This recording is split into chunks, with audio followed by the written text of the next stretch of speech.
Dipersembahkan oleh Luwak White Coffee.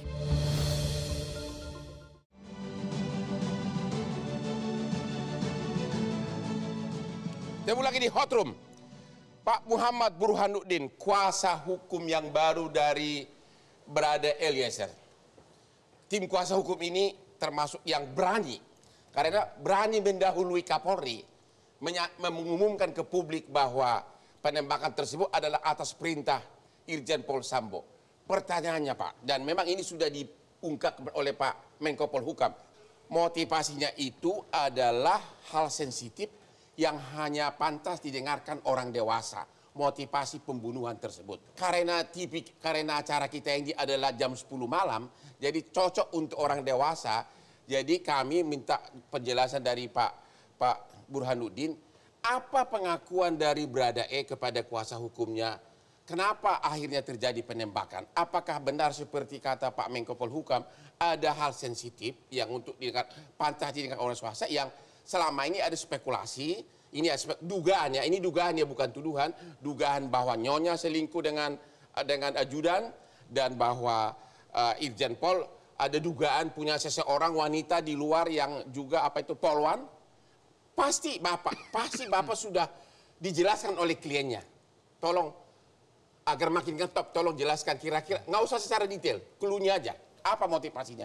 Terkait motif, kalau Barada E menyatakan memang dia nggak mengetahui sama sekali motifnya. Dia tidak mengetahui motifnya? Tidak mengetahui motifnya. Dia bilang begitu? Iya, dia hanya disuruh perintah tembak itu aja ininya. Apa yang sebenarnya yang terjadi untuk disuruh menembak ini, dia nggak tahu sama sekali.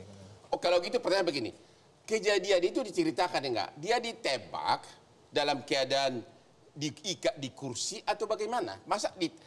Apakah didahului dengan, pasti dia mendengar ada pertengkaran dong. Dia cerita nggak ada pertengkaran, baru kemudian sesudah pertengkaran emosi bahkan disuruh nembak. Karena nggak mungkin tiba-tiba disuruh nembak tanpa ada sebab musabab. Diceritakan nggak sedikit coba ceritakan secara umum aja. Kalau di TKP sih sebenarnya nggak ada pertengkaran Bang ya. Tidak ada pertengkaran di TKP? Tidak ada pertengkaran sama sekali. Jadi? Mungkin yang dicerita itu dari Magelangnya ini mungkin ada masalah gitu, dan memang yang di statement Pak Mahfud itu mengarah ke sana. Ya. Apa itu? Dari Magelang apa? Ada pertengkaran? Ada apa sehingga bikin Pak Sambo marah? Barada E nggak menyebut masalahnya, cuma katanya Ibu Putri nangis-nangis di sini gitu. Nah, Ibu Putri nangis-nangis dari Magelang gitu. Nangis-nangis di mobil atau di mana? Di rumah situ ya. Di rumah di Magelang? Di Magelang ya. Nangis-nangis. Disaksikan di situ ada Brigadir J sama Brada E. Dia tidak sampaikan secara detailnya Bang, cuma aja gitu. Kemudian pulang saat di TKP ini mereka ini kalau kejadian yang dia ungkap motif di TKP nggak ada sama sekali gitu. Dia dari awal dari sini baru ke TKP. Jadi di TKP itu nggak ada sama sekali motif kejadian? Nggak ada sama sekali. Jadi bahwa dugaan pelecehan seksual itu tidak ada terjadi di TKP? Di TKP tidak ada. Tidak ada, itu pengakuan dia? Di TKP tidak ada. Oke, pertanyaan berikutnya. Kalau terjadi pertengkaran antara suami istri, berarti kan emosi. Apakah menurut cerita dia sudah tertembak dulu nggak si almarhum ini, baru kemudian si Brada E disuruh nembak lagi? Ini saya tidak bisa ungkap ke publik Bang ini karena masih pendalaman materi dari penetapan TSK kemarin gitu. Jadi, oke, maksud saya, apakah sudah tertembak saat itu almarhum, baru kemudian si Brada E disuruh nembak lagi sampai katanya ada nembak dari belakang biar seolah-olah apa ini? Kasih indikasi aja dikit. Kira-kira ini pengakuan dari Brada E apa? Belum tertembak, belum. Belum tertembak? Jadi? Yang nembak pertama Barada E gitu, yang nembak Barada E. Oke, yang nembak pertama Barada E. Barada E. Apakah sebelumnya sudah babak belur, sudah terjadi pertengkaran, masa langsung ditembak?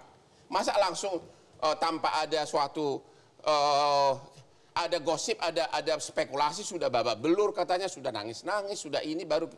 Apa yang Bapak dengar dari pengakuan Brada? Kalau dari pengakuan Brada sih nggak ada penganiayaan sama sekali. Tidak ada penganiayaan? Tidak ada sama sekali. Jadi langsung disuruh tembak begitu? Ya. Bapak nanya nggak waktu nangis-nangis di Magelang karena apa? Barada E tidak sampaikan kalau motif nangisnya gimana Pak? Nggak Bapak nanya nggak? Sudah ditanya, dia tidak sampaikan, dia tidak tahu motifnya sampai nangis. Gitu. Sebagai ajudan nggak pernah dengar begitu? Nggak dia masa dia nggak dengar pertengkaran, langsung disuruh nembak. Dia nggak bertanya waktu disuruh nembak, ditanya nggak sama berada kenapa saya disuruh nembak gitu? Ya itu aja, bahwa dia sebagai bawahan tidak kuasa untuk menolak perintah, itu aja. Sebagai bawahan tidak kuasa untuk menolak perintah. Iya. Coba indikasinya apa kira-kira? Atau hubungan pribadi dengan pihak ketiga atau gimana? Itu aja deh. Baradae tidak ungkapkan itu, Bang. Jadi yang analisa Bapak? Kami sebagai tim kuasa hukum mendalami, bertanya. Cuma untuk konsumsi publik belum bisa kami sampaikan karena kemarin baru TSK yang baru itu kan masih didalami pengembangan ininya Pak. Tapi Pak, gitu. oke. Penafsiran Bapak terhadap pernyataan Menko Polhukam bahwa motivasinya adalah hal sensitif yang hanya pantas dengan orang dewasa. Analisa Bapak apa? Iya, saya kira arahnya ke sana. Arahnya kemana? Arahnya seperti Pak Menko Polhukam tadi. Begitu. Pak Wahyu, apakah yang selama ini Bapak dengar ada kaitannya dengan apa yang dinyatakan oleh Pak Menko Polhukam?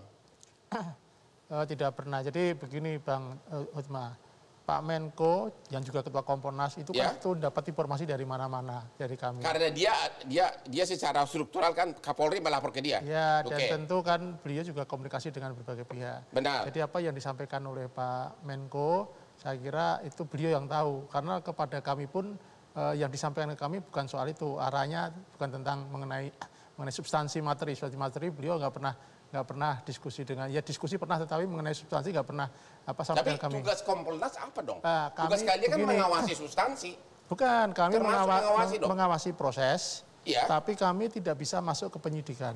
Karena Kompolnas tidak punya kewenangan menyidik. Dan kami nggak punya kewenangan, manggil juga nggak punya kewenangan. Kami tidak mengatakan menyidik, tapi kan kalian berwenang bertanya kan? Kami hanya bisa klarifikasi, berbeda dengan... Berwenang klarifikasi. Pertanyaannya, dengan adanya perkembangan baru, bahwa Kapolri menemukan bahwa Irjen Pol yang melakukan penembakan, apakah Kompolnas pernah bertanya? Sebagai Kompolnas masa nggak bertanya motifnya apa? Bapak Menko Polhukam aja berani menyatakan motifnya adalah hal sensitif. Mungkin Pak Menko dapat info dari tempat lain. Bapak tidak mendengar? Bagaimana? Bapak tidak mendengar dan tidak mau bertanya? Bukan tidak mau bertanya. Kenapa tidak bertanya? Ini kan pertanyaan yang sangat vital. Saya kira ini kan persoalan yang dari kami harus menjadi, bukan wewenang kami untuk ke publik. Oke, kalau gitu Bapak tidak berani mengucapkan ke publik atau memang Bapak belum tahu motivasinya? Belum tahu motivasinya. Belum tahu pasti, belum tahu secara pasti. Ya. Belum. Karena beda Bang, belum tahu dan belum tahu secara pasti. Kalau belum tahu itu kan baru bayang-bayang, tapi kalau secara pasti kita udah yakin. Oke, sekarang kita tanya kepada Pak Hasto. Halo Pak Hasto. Ya. Bapak LPSK sudah bicara sudah ketemu dengan Ibu PC. Ya. Apa pengakuan Ibu PC kepada LPSK? Apalagi Bapak Burhanuddin, kuasa hukum Baradae sudah mengatakan, katanya dari Magelang pun Ibu PC ini sudah nangis-nangis. Apa pengakuannya kepada LPSK? Tidak ada. Tidak ada. Jadi sampai saat ini LPSK belum bisa minta keterangan apapun dari Ibu PC ini.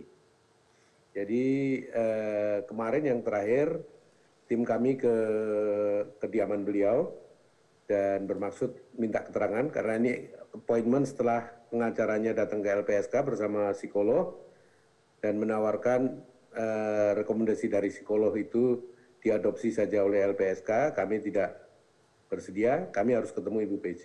Tapi sudah ketemu dengan Ibu PC? Tim kami sudah, tapi tidak ada keterangan apapun yang bisa diberikan oleh Ibu PC. Pertanyaannya, Ibu PC sudah datang ke Makobrimob sebagaimana viral di mana-mana. Apa LPSK tidak tanya kalau ke Makobrimob bisa datang, kenapa ke LPSK tidak mau datang? Itu termasuk ditanyakan, tapi kan tidak ada jawaban. LPSK baru tahu bahwa peristiwanya adalah kekerasan seksual dan tembak-menembak itu. Nah, itu yang sedang kami dalami. Oke, jadi sampai hari ini LPSK belum pernah dengar apa motif penembakannya? Belum pernah? Belum. Oke, kita istirahat dulu dan kembali setelah yang berikut ini.